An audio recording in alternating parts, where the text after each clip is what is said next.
সুবহানাল্লাহ, আলহামদুলিল্লাহ। সামনে মাহে রমজান চলে আসছে। আপনাদের মনে আছে কিনা?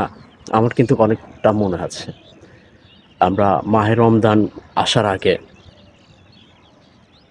একটি করে রাত পালন করতাম। নামাজ পড়ে কাটিয়ে দিতাম। তারপরে তারাবির জন্য ভালো একটা প্রিপারেশন নিতাম যে সামনে রমজান চলে আসছে। আমরা শুদ্ধ হয়ে যাব পরিপূর্ণভাবে। বিশুদ্ধ থাক বিশুদ্ধতা কাটিয়ে শুদ্ধতা অর্জন করব এবং ৫ ওয়াক্ত পেতে নামাজ পড়ব।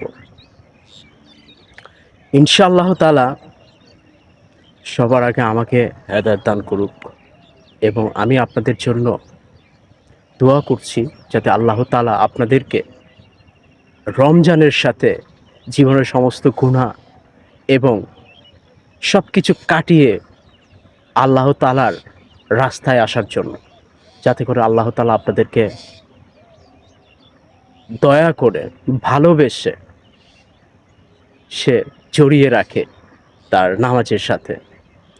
আর আপনারাও অবশ্যই চেষ্টা করবেন, কারণ হচ্ছে যে তিনি আমাদের রব। সবকিছু উল্টে যাবে, পাল্টে যাবে, কিন্তু রবের দোয়ার কোনো কিছু পাল্টাবে না। ভাই, ভালো থাকবেন, সুস্থ থাকবেন।